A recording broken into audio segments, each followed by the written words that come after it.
Hello everybody, कैसे बेटा सब लोग। I hope everybody is fine and doing good. सब लोग बहुत अच्छे हो गए बेटा, और सबका रिवीजन भी बहुत अच्छा चल रहा होगा, राइट और नॉट। चलो, तो ये हमारा जो इम्पोर्टेंट क्लासेस या फिर आप बोल सकते हैं हैंड आउट, जो हम इम्पोर्टेंट क्वेश्चन हम सोल्व कर रहे थे बेटा, राइट। तो उसी को हम कंटिन्यू कर रहे हैं। हमारा लास्ट क्लास में क्या हुआ था, हमने linear equation in two variables के कुछ जो आप बोल सकते हैं शॉर्ट आंसर्स हो गए, वेरी शॉर्ट आंसर्स हो गए, एमसीक्यूज हो गए, वो हमने कंप्लीट कर लिए थे। एक हमारे पास जो शॉर्ट आंसर है बेटा वो हमारे पास बचा हुआ था। ठीक है, ये वाला क्वेश्चन हम कंप्लीट करते हैं, फिर हमारे पास केस बेस्ड स्टडीज वो वाले क्वेश्चन हम हो गए और लॉन्ग आंसर्स। चलो, so without wasting any time पहले वाले क्वेश्चन की तरफ बढ़ते हैं। पहले वाले क्वेश्चन को देखेंगे और इसको आंसर देने का ट्राई करेंगे। ठीक है, देखो सब लोग, ये हमने ऑलरेडी डिस्कस कर ही लिया है। ठीक है बेटा, यहाँ पे देखो, विजय ने दो योजनाओं ए और बी में कुछ राशियां निवेश की, जिन पर क्रम से 8% और 9% वर्ष की दर से उसे कुल 1860 रुपए का ब्याज मिलता है। यदि उसने दोनों योजनाओं को निवेश की गई राशि को बदल दिया जाए तो उसे 20 रुपए अधिक वार्षिक ब्याज मिल जाएगा। ठीक है, तो प्रत्येक योजना में उसके द्वारा कितनी राशि निवेश की जाती है, आपको ये चीज बतानी है। इज दिस क्लियर और नॉट एवरीवन? तो मुझे अगर ये चीज बतानी है तो सबसे पहले मेरे को क्या करना पड़ेगा बेटा, यहाँ पे देखो, अगर मैं इसकी इक्वेशंस बनाने लग जाऊं तो यहां से देखना बेटा, हमने माना, क्या मान लिया यहाँ पे देखना, हमने माना कि x% या फिर x% नहीं 8% पर जो धनराशि दी है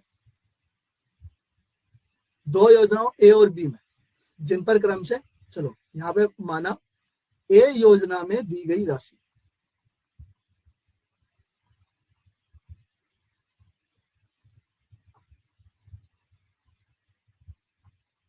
वो कितनी है बेटा, वो x है, और बी योजना में जो दी गई राशि है बेटा वो हमने y मान लिया। ठीक है, तो अभी यहां से हम क्या बना लेते हैं, उनका इक्वेशंस बना लेते हैं। सबसे पहले बोला है कि 8% ऑफ x, यानी कि ए योजना में जितना रुपए दिया है उसका 8%, बेटा एक साल का ब्याज कितना होगा, जो उसका रेट है वही उतना परसेंट ही बन जाएगा। तो हम बोल सकते हैं 8% ऑफ x, उसके अंदर हम 9% ऑफ y जब जोड़ते हैं तो ये टोटल आपका कितना बन रहा था बेटा, 1860 रुपए। ये समीकरण एक हो गई। चलो मैं इसको थोड़ा सा सिंप्लीफाई भी कर सकते हैं। इसको मैं 8/100 लिख सकता हूँ बेटा, 8/100x, क्योंकि परसेंटेज की वैल्यू यहाँ पे क्या आ जाएगी 1/100, तो यहाँ से हो जाएगा 9/100, y बराबर 1860। ठीक है, इसको हम अभी एक इक्वेशन नंबर 1 नहीं मान रहे। इसके बाद यहाँ पे इसको सिंप्लीफाई कर लो तो ये बनेगा आपका 8x प्लस 9y बराबर 18,600। क्या चीज क्लियर? 600 नहीं है बेटा, एक जीरो और लगाओ, 1,86,000 बन जाएगा। इस दिस क्लियर? 2 जीरो वहां पे जाके बन जाएंगे। इस वाले को हम समीकरण नंबर 1 मान लेते हैं। ठीक है, ये हमारे पास समीकरण 1।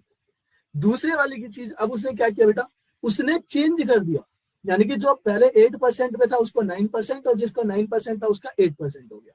तो हमारे पास ये क्या हो जाएगा सेकेंड वाले केस के अंदर, केस नंबर 2। यहां से हम क्या बोल सकते हैं बेटा, इसके अंदर ये हुआ है कि जो 9% ऑफ x बेटा और 8% ऑफ y का जो मान है वो आपका कितना है, वो 1880 हो जाएगा बेटा। एक्स्ट्रा रुपए मिला है, आप इसको ऐसा बोल सकते हैं 1860 पहले मिलता था, उससे भी 20 रुपए एक्स्ट्रा मिला है बेटा, यही तो था हमारे पास। तो हम यहां से ले लेंगे, ये 9% को मैं लिख सकता हूँ 9/100x प्लस ये हो जाएगा बेटा 8/100y, और ये हो जाएगा आपका 1880। क्या चीज क्लियर हुई? यहां से हम लिख सकते हैं बेटा कितना, ये हो जाएगा हमारा 9x plus 8y is equal to 1880 में बेटा ये 2 जीरो और लगते हैं। क्या चीज क्लियर हुई कि सबको? इज दिस क्लियर और नॉट एवरीवन? यहां से अगर मैं दोनों इक्वेशंस को लूं, ये हमारे पास इक्वेशन नंबर 2 हो गई। तो समीकरण 1 और 2 को, समीकरण किसी भी जो भी आपको विधि अच्छी लगती है, जैसे एलिमिनेशन मेथड अच्छा लगता है एलिमिनेशन मेथड से कर लो, आपको दूसरा वाला मेथड अच्छा लगता है दूसरा वाला मेथड से अच्छा, तो किसी भी मेथड से आप ये चीज कर सकते हो। देखो यहाँ पे हमारे पास किसके बारे में पूछा है, हमसे दोनों राशियों के बारे में पूछा है, एक्स और वाई दोनों के बारे में पूछा है। देखो सबसे बेस्ट तरीका, अगर जब भी इस टाइप के क्वेश्चन दे रहे हैं बेटा कि आपको सिर्फ डिजिट्स चेंज कर रहे हैं, जैसे पहले 8x तो 9y और यहाँ पे 9x 8y हो गया, तो जब भी इस टाइप का देना आपको, तो आप यहाँ पे ना दो चीज कर सकते हो इनको इजी बनाने के लिए। पहली चीज क्या, कि दोनों समीकरण को एक बार जोड़ लो, समीकरण 1 को समीकरण 2 में एक बार जोड़ दो और एक बार समीकरण 1 में से बेटा या समीकरण 2 में से समीकरण 1 को घटा दो, कुछ भी कर सकते हो, कुछ भी। ठीक है, ये दोनों समीकरण, दोनों चीजें हम यहाँ पे करते हैं। तो अगर मैं यहाँ पे दोनों चीजें करूँ, यहाँ पे देखना बेटा 8 में 9 जोड़ेंगे तो कितना हो जाएगा, 8 और 9 हो जाएगा बेटा 17x। तो ये 17x प्लस बेटा यहाँ पे हो जाएगा वो भी वो 9x और वो है हमारे पास, एक सेकेंड 9y हो जाएगा ना बेटा, ये x नहीं ये y, ये हमारे पास हो जाएगा 9y। ठीक है, तो 9y में ये 8y जुड़ेगा तो कितना हो जाएगा बेटा, वो भी 17y हो जाएगा। और दोनों का मान कितना होगा बेटा, तो 1880 था वो 1860 था, तो 1860 का दुगना कितना होता है 3600, 3720 और 3740 हो जाएगा बेटा ये, तो 3740 और उसके साथ में कितना लग जाएगा, 2 जीरो लग जाएगा। ठीक है, यहाँ से 17 से ये डिवाइड हो जाएगा, 17 से भाग देंगे 17 दूनी 34, ये 17 देखो कॉमन है तो 17 से भाग देंगे तो 17 दूनी 34 बेटा, बचेगा 3, 17 दूनी 34, तो ये आ जाएगा हमारे पास 22,000। एक्स और वाई का जो सम होगा बेटा वो हमारे पास आ जाएगा 22,000। इसको समीकरण 3 ले लो। ठीक है, और जब हम यहां से घटाएंगे देखो 9x में से 8x को घटाएंगे तो क्या बचेगा बेटा, x बचेगा। और जब 8y में से 9y को सब्ट्रैक्ट करेंगे तो माइनस का y बचेगा। और यहाँ से 1800 में से ये जाएगा तो ये हमारे पास कितना था बेटा, 20 था, तो ये हो जाएगा 2000। क्लियर हो ना, हमारे पास 2 इक्वेशन है, 2 वेरिएबल्स है, इनकी वैल्यूज आप इजीली अब यहाँ से कैलकुलेशन करना ज्यादा इजी है बेटा। तो समीकरण 3 और 4 में से हम यहाँ से देखेंगे, समीकरण 3 और 4 को एक बार हम जोड़ देंगे, एक बार हम घटा देंगे। समीकरण 3 में आप समीकरण 4 को जोड़ेंगे। ठीक है बेटा, अब यहां से अगर मैं जोड़ता हूं तो देखो x में x जुड़ेगा तो ये हो जाएगा 2x माइनस ये y में से y सब्ट्रैक्ट होके बचेगा 0 बेटा, और बराबर ये 22,000 में 2,000 जुड़ेगा तो ये हो जाएगा 24,000। तो यहाँ से 2x का मान जो आएगा ये आएगा 24,000, और जब मैं 2 से भाग दे दूंगा तो ये आ जाएगा आपका 12,000। तो x का मान जो होगा ये हो जाएगा हमारे पास 12,000। x का मान अगर 12,000 है तो y का मान कितना होगा बेटा, 22,000 में से 12,000 घटा दो तो ये हमारे पास बच जाएगा बेटा कितना, 10,000। क्या चीज क्लियर हुई? तो यहां से हमारे पास 2 इन्वेस्टमेंट हुए थे, एक इन्वेस्टमेंट हुआ था बेटा कितने का, 12,000 का, जो ए स्कीम में गया था बेटा, और दूसरा गया था हमारे पास जो बी स्कीम में था, तो वो था हमारे पास 10,000। इसमें किसी को कोई भी डाउट है तो मेरे को बता दो, नहीं तो मैं चलता हूँ बेटा नेक्स्ट अगले वाले क्वेश्चन को हम सोल्व करते हैं। इज दिस क्लियर और नॉट एवरीवन? सबको ये चीज समझ में आई कि यस और नो? क्लियर है, कोई डाउट नहीं है? आ जाओ आगे देखो। एक गणित की जो कोचिंग है, कोचिंग संस्थान में 2 बैच हैं, 1 और 2 में कक्षाएं संचालित करता है तथा अमीर और गरीब बच्चों के लिए शुल्क अलग अलग। तो बैच 1 में 20 गरीब बच्चे हैं, 5 अमीर बच्चे हैं, जबकि बैच 2 में 5 गरीब और 25 अमीर बच्चे हैं। बैच 1 से मासिक शुल्क की कुल संग्रह राशि 9,000 है और बैच 2 से रुपए 26,000 है। तो मान लीजिए प्रत्येक गरीब बच्चे की जो फीस है वो है x रुपए 1 माह की, और बेटा अमीर बच्चे की जो है वो है y रुपए। ठीक है, तो यहां से अगर मैं इक्वेशंस बनाना चाहूंगा, देखो इक्वेशंस में यहीं से बना देता हूं आपको डायरेक्टली। आपका अगला क्वेश्चन भी देखो यही है, उपरोक्त जानकारी के अनुसार आपको क्या बताना है, x और y के रूप में निरूपित करना है। तो मैं यहाँ पे बताता हूँ, देखो आपको सीधा सीधा यहाँ पे दे रखा है कि जो गरीब बच्चों की जो फीस है बेटा वो x रुपए है, और y रुपए किसके लिए है, अमीर बच्चों के लिए। तो अगर मैं पहले के लिए बनाऊं 20 गरीब बच्चे हैं और 5 अमीर बच्चे हैं, तो ये हो जाएगा बेटा 20x प्लस 5y आपका किसके बराबर होगा, ये हो जाएगा बेटा आपका 9,000 के बराबर। ठीक है, क्या इसमें किसी को कोई डाउट है? तो 20x और 5y की वैल्यू आ गई हमारे पास बेटा कितनी, 9,000। और वहीं दूसरे वाले इक्वेशन की बात करें, ये पहला इक्वेशन है, दूसरे वाले इक्वेशन की बात करें तो यहाँ पे 25 गरीब बच्चे हैं। ठीक है, 5 गरीब बच्चे हैं और 25 अमीर बच्चे हैं। ठीक है, तो यहाँ पे 5 गरीब बच्चे हैं तो 5x प्लस ये आ जाएगा बेटा 25y इज इक्वल टू कितना है, ये आ जाएगा हमारे पास 26,000। ये हमारे पास दूसरी इक्वेशन। तो पहले वाले का तो आंसर हमारे पास यही हो गया। यहाँ से आपसे बोला है जानकारी को x और y के रूप में निरूपित कीजिए, तो हमारे पास दो इक्वेशंस बनेंगी। पहले वाले के लिए आंसर जो रहेगा वो हो जाएगा हमारे पास, क्या था बेटा उसमें, 20x प्लस 5y। हमारे पास ये बना था। पहले में 20 गरीब बच्चे और 5 अमीर बच्चे थे, तो उनकी दोनों की फीस थी बेटा कितनी, 9,000 रुपए। ठीक है। और दूसरे में था कितना, 5 गरीब बच्चे थे और बेटा 25 अमीर बच्चे थे। 25y जो है वो बनेगा हमारा 26। ठीक है, ये दो हमारे पास समीकरण, ये इसके लिए समीकरण। अब आगे की बात कर लेते हैं। एक गरीब बच्चे द्वारा प्रति माह दी जाने वाली फीस, या आपसे ये पूछ रहेगा बेटा एक गरीब बच्चे और एक अमीर बच्चे दोनों की दी जाने वाली मासिक फीस में अंतर बताइए। तो अब यहां से क्या करेंगे हम, सबसे पहले तो उनका एक्स और वाई का मान निकालेंगे ना बेटा। एक्स वाई का मान आ जाएगा तो हमारे पास ये चीजें आ ही जाएंगी ऑलरेडी। तो यहां से हम कर लेते हैं, हमारे पास दो इक्वेशन थे। एक था हमारे पास 20x प्लस 5y बराबर 9,000। ठीक है बेटा, ये हम समीकरण एक ले लेते हैं।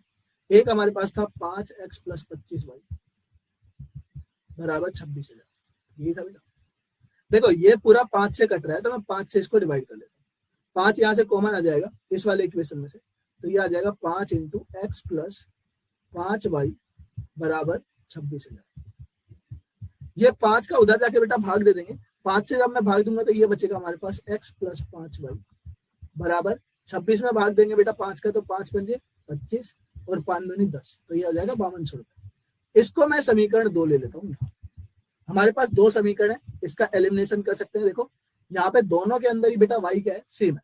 तो यहाँ से समीकरण 1 में से आप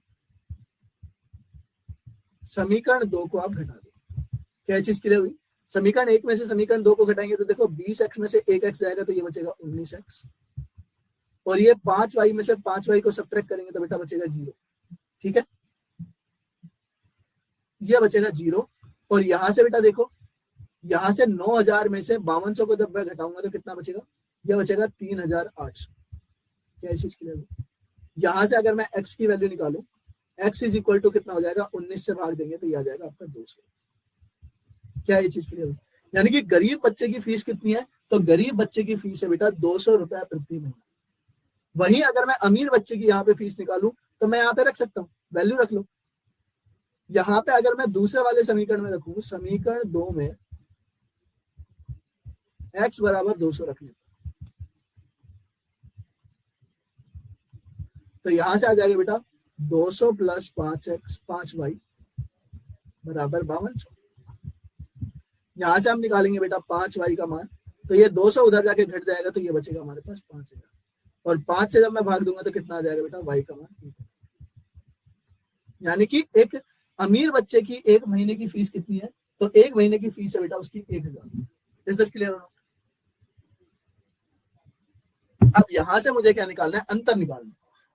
ठीक है, तो यहां से अगर मैं अंतर निकालूंगा, y में से x को जब मैं सब्ट्रैक्ट करूंगा, ये और वाला है हमारे पास आंसर, तो ये हो जाएगा बेटा 1,000 माइनस 200 जो कि बनेगा आपका 800। इज दिस क्लियर और नॉट एवरीवन? इसमें किसी को कोई डाउट है तो बता दो, नहीं तो मैं चलता हूँ नेक्स्ट।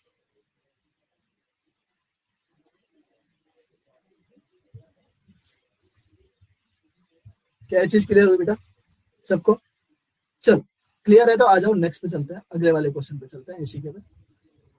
यदि बैच 10 गरीब बच्चे और 20 अमीर बच्चे हैं तो इसमें बैच 2 में प्राप्त कुल मासिक कुल संग्रह बताना है। बेटा यहाँ से बता सकते हैं बिल्कुल इजी तरीके से। हम पहले तो यहाँ से बनाएंगे उसकी इक्वेशन। 10 गरीब बच्चे हैं तो 10x रुपए उससे मिलेंगे, और 20 अमीर बच्चे हैं तो 20y रुपए वहां से मिलेंगे बेटा। तो ये हमारे पास इक्वेशन बन जाएगी, इसका आंसर निकाल लो, 10 गुना 200 प्लस 20 गुना 1,000, यह बनेगा आपका 2,000 और यह बनेगा आपका 20,000। 20,000 में 2,000 जोड़ेंगे तो ये बन जाएगा बेटा 22,000। तो 22,000 रुपए बनेंगे उसका फीस बेटा। इज दिस क्लियर और नॉट एवरीवन? इसमें किसी को कोई भी डाउट है तो मेरे को बता दो, नहीं तो मैं चलता हूँ फिर next. Is this question clear to everyone? अगर क्लियर है तो आ जाओ नेक्स्ट पे, अगले वाले क्वेश्चन की तरफ बढ़ते हैं बेटा। ये हमारा नेक्स्ट क्वेश्चन है, यह दूसरा हमारा केस बेस्ड स्टडी है, इसको पढ़ लो, आंसर देने का ट्राई करो। दो विद्यालय पी और क्यू में हॉकी और क्रिकेट के दो खेलों के लिए अपने छात्रों को पुरस्कार देने का निर्णय लिया। हॉकी के लिए प्रत्येक छात्र को ₹X और क्रिकेट के लिए प्रत्येक छात्र को Y रुपए का पुरस्कार दिया जाता है। विद्यालय पी ने इन 2 खेलों के लिए क्रम से 5 और 4 छात्रों को 9500 रुपए दिए देने का निर्णय किया, जबकि क्यों जो विद्यालय है उसमें 4 और 3 छात्रों को 7370 रुपए देने का निर्णय किया। ठीक है, तो यहाँ से इक्वेशंस बन सकती है। आपसे बोला है कि जो हॉकी के रुपए कितने मिलते हैं, वाई रुपए मिलते हैं, वो हॉकी के लिए एक्स रुपए मिलते हैं और क्रिकेट के लिए वाई रुपए मिलते हैं। तो इक्वेशंस में यहीं पे बना लेता हूँ जिनका हम यूज कर सकते हैं बाद में। पहले पी विद्यालय की बात कर लेते हैं। तो 5 और 4 छात्र है बेटा, दोनों खेलों के लिए क्रम से 5 और 4 छात्र है। तो पहले मतलब कि हॉकी के लिए कितना है, 5 है और क्रिकेट के लिए 4 है। तो ये हो जाएगा हमारे पास 5x + 4y बराबर 9500। ये हमारे पास पहली समीकरण बन जाएगी। और दूसरी समीकरण क्या हो जाएगी बेटा, ये हो जाएगी हमारे पास 4x + 3y बराबर 7300। ये हमारे पास 2 इक्वेशन हो जाएंगे। अब इन इक्वेशंस का यूज कर सकते हैं हम। यहाँ पे देखो, यहाँ दी गई जानकारी क्या है, बीजगणितीय रूप में व्यक्त करना है। तो बीजगणितीय रूप में तो हमने व्यक्त ऑलरेडी कर ही दिया है। कैसे लिख सकते हैं बेटा, इसको लिख सकते हैं हम 5x + 4y, वो था हमारा 9500 रुपए, और 4x + 3y जो था वो कितना था, 7370। ठीक है, इनकी वैल्यूज हम फाइंड आउट कर सकते हैं। इनको देखो, दोनों को सिंप्लीफाई कर लो। सिंप्लीफाई करेंगे तो देखो, इसको सेम बनाओ, किसी भी एक को सेम बना लो यहाँ से। ये तो हमारा बीजगणित रूप हो गया बेटा, समीकरण 1 और समीकरण 2। इस वाले क्वेश्चन का आंसर यहीं पे खत्म। अब नेक्स्ट वाले में देखो, हॉकी के लिए पुरस्कार कितना मिलेगा, क्रिकेट और हॉकी में कितना अंतर है, कितना अधिक है। तो वही डिफरेंस पूछा है बेटा, उसी टाइप का सेम क्वेश्चन है। तो यहाँ से हॉकी के लिए पुरस्कार यानी कि एक्स का मान पूछे, तो एक्स का मान कितना हो जाएगा, यहाँ से एक्स की वैल्यू कितनी होगी बेटा। देखो, यहां से अगर मैं बोलूं तो एक्स का मान क्या होगा, हॉकी के लिए पुरस्कार राशि कितनी है। तो यहां से हमारे पास 2 इक्वेशंस बनी थी, 5x + 4y। तो 5x + 4y, ये हमारे पास कितना बन रहा था, 9500।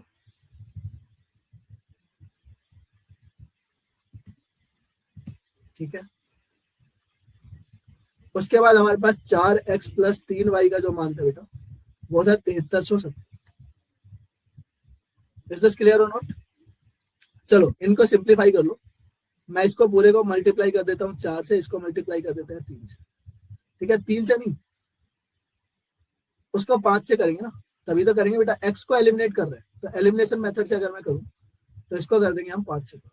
तो ये हो जाएगा हमारे पास 20x + 16y बराबर 5 चौक 20 और 9 चौक 36। 36 में 2 जोड़ेंगे तो 38। तो ये हो जाएगा 38 और 2 जीरो तो है ही बेटा उसमें। ठीक है, दूसरे वाले में 5 से गुणा करेंगे तो ये आ जाएगा 20x + 15y, और ये हो जाएगा 0। 7 पंजू 35, 7 5 15 में 3 जोड़ेंगे तो 18, और 7 पंजू 35 और 1 36। ठीक है, यहाँ से दोनों को सब्ट्रैक्ट कर लो, समीकरण 1 और ये हमारी समीकरण 2 हो जाएगी। तो समीकरण 1 में से बेटा समीकरण 2 को आप घटा दो। क्लियर हो नॉट। यहाँ से देखो, 20x में से 20x जाएगा तो 0 बचेगा, 16 में से 15 जाएगा तो 1 y बचेगा, 38,000 में से 36,500 को घटाएंगे बेटा तो ये 1,150 बचेगा। क्लियर हो नॉट। तो यहाँ से y का मान तो हमारे पास सीधा आ गया, y का मान 1,150। यहाँ से किसी से भी x की वैल्यू निकाल लो। देखो पहले वाले से निकाल लेता हूँ, समीकरण 1 में मान रखने पर आप 1 2 कोई में भी रखो, किसी में भी रखो, कोई फर्क नहीं पड़ता है रखने पर। तो यहां से हो जाएगा बेटा 5x + 4y है मेरे पास, ये कितना था, 9500। ये 5x तो हमारे पास है, ये 4 से गुणा करेंगे तो 11 चौक 44, 44 में 2 जोड़ेंगे तो ये हो जाएगा 4600, और ये हमारे पास है 9500। क्लियर। तो यहाँ से 5x का जो मान आएगा वो आ जाएगा 9500। 9500 में से आप क्या करेंगे बेटा, यहाँ से घटा देंगे 4600। 4600 घटाने पर कितना बनेगा, 5x की वैल्यू ये बन जाएगी हमारे पास 1 सेकेंड, ये हमारे पास कितना आ जाएगा बेटा। देखो इसको जब मैं घटाऊंगा तो यहाँ पे 2 जीरो तो 2 जीरो रहेंगे। 15 में से 6 जाएगा तो बेटा 9 बचेगा। 8 में से जाएगा तो ये बचेगा 4, और 5 से इसको भाग देंगे तो 5 नम 45 बचेगा बेटा कितना 4, 5 अंठे 40, तो 980 रुपये। किसी को कोई डाउट है तो यहाँ पे बता दो। हॉकी के लिए कितने रुपए मिलते हैं तो 980 रुपए मिलते हैं, और क्रिकेट के लिए कितने रुपए मिलते हैं बेटा 1150 रुपए मिलते हैं। इज दिस क्लियर और नॉट? यहाँ पे और वाला आंसर अगर मेरे को निकालना है तो और के लिए क्या हो जाएगा कि y में से x को घटा देंगे। क्रिकेट का क्या है, ज्यादा पैसा है, क्रिकेट का अधिक प्राइस मिलता है, अधिक प्राइस मिलता है। क्या चीज क्लियर हुई? तो यहां से कितना है 1150 में से हम घटा देंगे कितना 980, जो बनेगा आपका कितना 70 रुपए, 170 रुपए।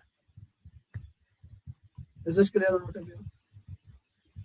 चलो चलते हैं हम नेक्स्ट वाले क्वेश्चन पे, आगे की चीजें को डिस्कस करते हैं। इस वाले क्वेश्चन को देखो, आपसे बोला यदि प्रत्येक खेल में 2 छात्र हैं तो कुल पुरस्कार की राशि कितनी होगी। तो यहां से हमारे पास 2x प्लस 2y यह इक्वेशन बनेगा। तो एक हमारे पास 2 गुणा 1150 था, उसमें जोड़ेंगे 2 गुणा y का मान 980 था बेटा, तो यहां से जोड़ेंगे 1150 का दुगना हो जाएगा बेटा 2300, और ये 900 का देखो 1000 का दुगना 2000 होता है, तो 2000 में से हटा देंगे कितना 40, तो 1960 यहां से आएगा। तो ये हमारा हो जाएगा बेटा टोटल, अगर मैं यहां से बोलूं 4260 हो जाएगा बेटा, तो ये हो जाएगा 4260। इज दिस क्लियर और नॉट एवरीवन? इसमें किसी को कोई भी डाउट है तो मेरे को बता दो, नहीं तो मैं चलता हूँ आगे की चीजें डिस्कस करते हैं। इज दिस क्लियर और नॉट एवरीवन? चलो आगे ये वाला क्वेश्चन देखो बेटा, इसको करने का ट्राई करते हैं। तारा ने एक परीक्षा में 40 अंक प्राप्त किए, जहां प्रत्येक सही उत्तर के लिए 3 अंक दिए जाते हैं और प्रत्येक गलत उत्तर के लिए 1 अंक काटा जाता है, ठीक है, घटाया जाता है। यदि प्रत्येक सही उत्तर के लिए 4 अंक दिए जाए और प्रत्येक गलत उत्तर के लिए 2 अंक हटाए जाए तो तारा को 50 अधिक मार्क्स मिलते बेटा, अंक प्राप्त होते हैं, 50 मार्क्स प्राप्त होते हैं। अच्छा 50, पहले 40 प्राप्त हो रहे थे, अभी 50 हो रहे हैं। तो मान लिया जाए कि तारा के सभी प्रश्न हल किए हैं, तारा ने जितने भी प्रश्न थे वो सब हल किए हैं, तो परीक्षा में कुल प्रश्नों की संख्या आपसे पूछे। बिल्कुल इजी है बेटा, हम लीनियर इक्वेशन इन 2 वेरिएबल में दोनों को पहले बनाएंगे, 2 इक्वेशन आ जाएंगी 2 वेरिएबल से, तो हम यहाँ से सिंप्लीफाई कर सकते हैं। देखो अगर यहाँ पे बोलूं मैं 2 इक्वेशन को, हम यहाँ पे मान लेते हैं सही उत्तरों की संख्या।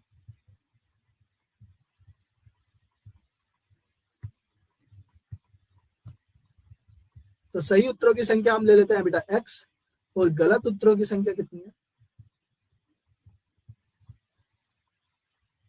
इसको हम मान लेते हैं बेटा y, ठीक है। हमारे पास 2 इक्वेशंस अगर मेरे को बनाना है तो पहले वाले की बात कर लेते हैं कि पहले में उसने बोला है 3 अंक मिलते हैं सही उत्तर के लिए, तो कितने अंक मिले होंगे बेटा 3x अंक मिले होंगे, प्लस यहाँ पे काटे जाते हैं घटाए जाते हैं तो सब्ट्रैक्ट करेंगे बेटा। 3x उसको अंक मिले, उसमें से बेटा 1 अंक काटा गया एक क्वेश्चन के लिए, तो y क्वेश्चन गलत किए तो यहाँ से माइनस y करेंगे, तो टोटल आपका कितने आ रहे थे मार्क्स 40, तो समीकरण 1 बन गया। दूसरे की अगर मैं बात करूं तो पहले 4 अंक दे रहा था बेटा सही उत्तर के लिए और 2 अंक वो काट रहा था, तो 2y ये कितना आ रहा है बेटा उसको 50, समीकरण 2।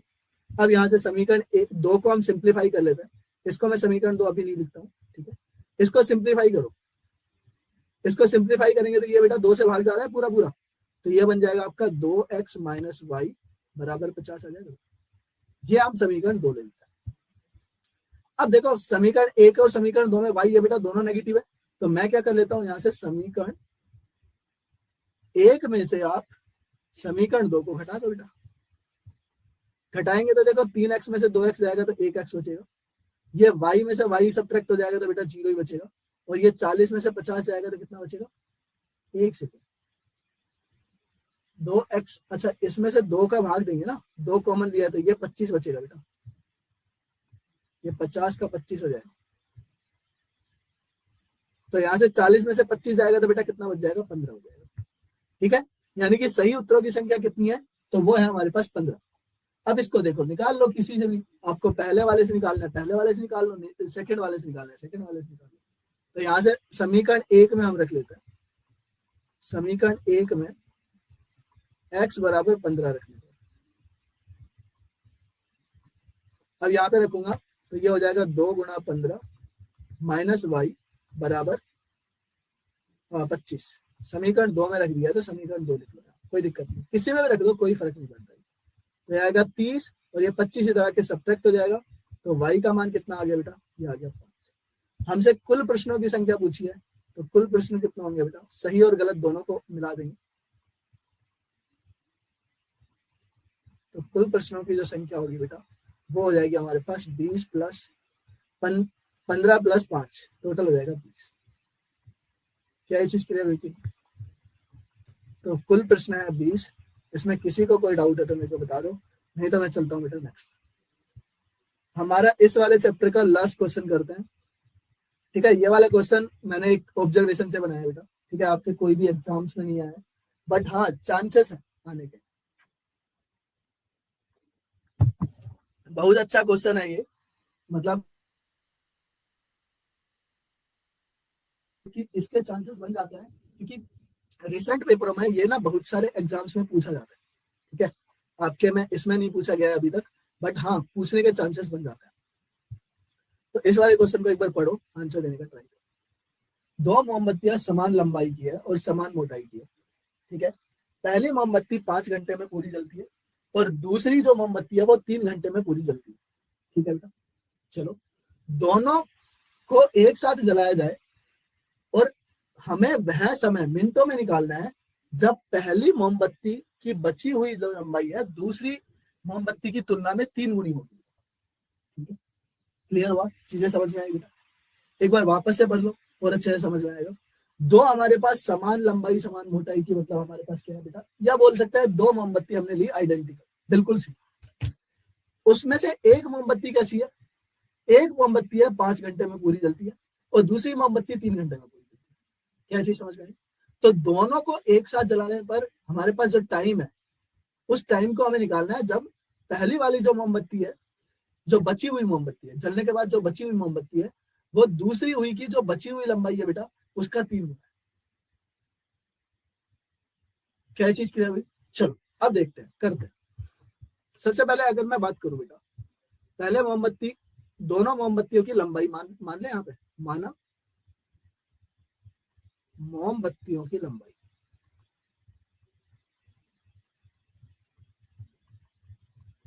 दोनों बराबर है, तो यहां से कुछ भी मान लो बेटा, हमने यहाँ पे मान लिया लंबाई को एल से रिप्रेजेंट कर लेते हैं, ठीक है। कोई डाउट? कोई डाउट नहीं होगा आई थिंक। अब यहां से हम वो समय मान लेते हैं, हमने वो समय माना बेटा, यहां से चलो रेट निकाल लेते हैं, ठीक है। पूरे जलने के लिए जो रेट है बेटा दर, तो पहली मोमबत्ती का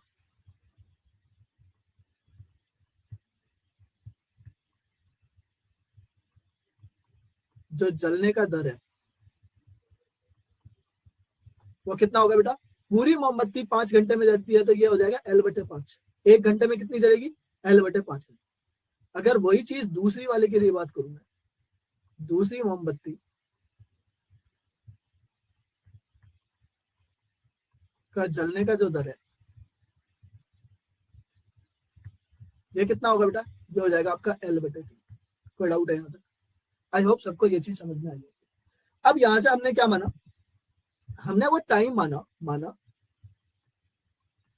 T समय बाद, वो T समय है जब क्या होगा, जब पहली मोमबत्ती, आपसे क्या बोला है, T समय के बाद जब पहली मोमबत्ती का बचा हुआ भाग, बेटा T समय के बाद कितनी जल लेगी वो, तो जितनी जल लेगी, जैसे टोटल L थी बेटा और उसमें से कितनी जलेगी, L/5 इंटू T, यही जलेगा बेटा उसका पार्ट। तो पहली मोमबत्ती दूसरी वाली मोमबत्ती का, दूसरे मोमबत्ती में भी L थी बेटा लेंथ, तो वो L/3 गुणा T इतना जल लेगी, तो बाकी की यही बचेगी बेटा, L में से घटा देंगे पूरी मोमबत्ती के उसमें से, इसके 3 गुने, दूसरे की 3 गुने के बराबर है, तो इसके 3 गुने के बराबर है। इसको मैं ऐसे लिख सकता हूँ, यहां से अगर मैं लूं, देखो सब में से L कॉमन आ रहा है बेटा, यहां से भी L कॉमन आ रहा है, इधर से भी L कॉमन आ रहा है, तो मैं L तो हमने कॉमन ले लिया, ये बच गया 1 माइनस T/5 बराबर 3L इंटू 1 माइनस T/3, ये बच गया बेटा। इज दिस क्लियर और नॉट? यहां से अगर मैं वैल्यू निकालू, देखो एल से एल कट जाएगा, ये लंबाई से लंबाई कट गई, तो यहां से आ गया आपका 1 माइनस टी बटे 5।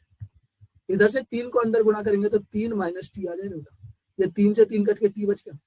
अब मैं सब्ट्रैक्ट कर लेता हूँ, देखो ये टी इधर चले जाएगा, देखो इस टी को मैं इधर लेके आ जाऊंगा तो ये आ जाएगा टी माइनस टी बटे 5, और यहां से ये एक उधर जाएगा बेटा, तो एक उधर जाके क्या हो जाएगा, यहां से जब मैं गुणा करूंगा बेटा तो ये कितना हो जाएगा, ये उधर जाके 3 में से ये एक घटेगा तो 2 बच जाएगा। यहां से सिंप्लीफाई करो, ये होगा 5 टी माइनस टी बटा 5 बराबर 2। तो यहां से आ जाएगा बेटा कितना, टी का अगर मैं वैल्यू निकालू तो ये हो जाएगा हमारे पास 4 टी, और ये 5 उधर जाएगा तो बेटा कितना हो जाएगा, 5 दूनी 10, और टी का मान हो जाएगा यहाँ पे 10 बटे 4, और 10 में 4 से भाग देंगे तो कितना आ जाएगा बेटा, ये 2.5। तो 2.5 मिनट उसमें आंसर आ जाएगा। इसमें किसी को कोई डाउट है? अच्छा, ये जब आवर्स में थे, जो हमने एल लिया था बेटा, वो जो लिया था टाइम का जो रेट था वो आवर्स में था, तो ये भी किस में आएगा बेटा, ये आवर्स में आएगा। कितना आएगा, 2.5 घंटे। अब इसको हमें मिनट में टाइम पूछा, मिनट में टाइम कितना होगा, मिनटों में समय, तो हम इसको 60 से गुणा कर देंगे, 2.5 को बेटा 60 से गुणा करेंगे तो कितना होगा, ये हो जाएगा 150 मिनट। इसमें किसी को कोई डाउट है तो बताओ। इज दिस क्लियर और नॉट एवरीवन? सबको यहाँ तक समझ में आया? तो हमारा ये वाला थर्ड वाला चैप्टर भी कंप्लीट हो गया बेटा। बाकी ये डिस्कशन हम चलते हैं नेक्स्ट वाले उसमें करेंगे। हमारा जो नेक्स्ट चैप्टर है वो क्वाड्रेटिक इक्वेशन रहेगा, तो उसके लिए हम मिलते हैं नेक्स्ट वाले क्लास में। बाय एवरीवन, बाय बेटा।